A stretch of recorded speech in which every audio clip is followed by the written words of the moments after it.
year, I got into medical school early through an early acceptance program.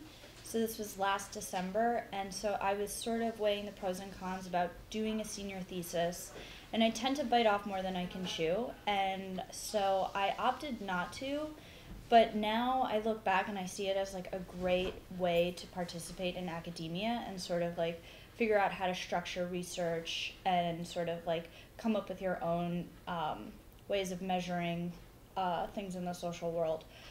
So instead, I opted to sort of delve into other disciplines a little more deeply and broaden my perspectives, because I think the beauty of a sociology major is that you get to really submerge yourself in other disciplines. So I took my distribution requirements very seriously and took some harder ones, and just to sort of like widen my perspective and work on interpersonal sort of connections. I took the summer. I found a topic that I thought was interesting, and I committed the beginning of my senior year.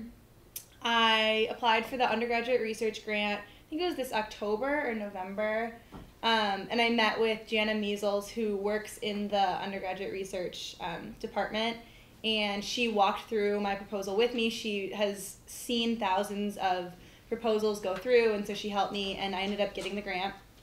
And I just have gotten really lucky. I'm doing my thesis is related to drug use, but I was still able to get IRB approval and the URG, which is, to me, something to be proud of. And I felt like my thesis, even though it's been a lot of work, has been like the first thing at Northwestern that's mine, and that I kind of took control of, starting from the very idea, all the way through. So my advice would be to take, be prepared, especially fall quarter, to really throw yourself into it. But by no means, is it overwhelming or, not doable. I think it's a good amount of work, and it's something really to be proud of. See, when you begin the thesis, you enroll in the research seminar, and I believe Dr. Prasad will be working with you guys too. That's who our primary investigators are.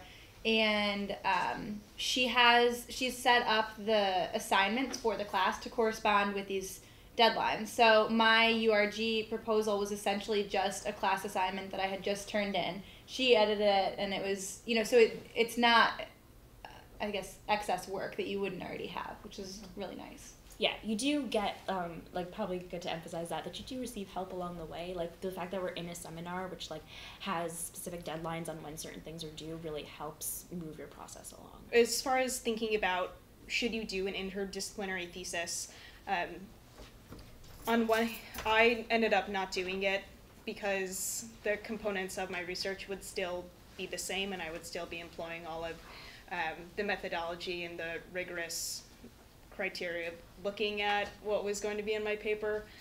But just because of my own schedule constraints in terms of how many classes I could take and how many thesis seminars I could meet with, because you do need to follow thesis requirements for both of your majors, so going to the different thesis seminars, meeting all these different deadlines. Even though you're writing just one paper, you are working with two different requirements for classes. And also, one final thing about that is it would be useful for your advisor to be in both of the departments that you're writing your thesis in, so that they're knowledgeable for both angles you're trying to approach. Okay. I'm not a double major. I'm a sociology major, and I'm working on completing the IMC certificate. So I was kind of only focused on sociology, but I think that's just another reason why I chose to do a thesis, because I really wanted a culminating project to kind of fit together everything that I learned throughout my Northwestern career pertaining to sociology.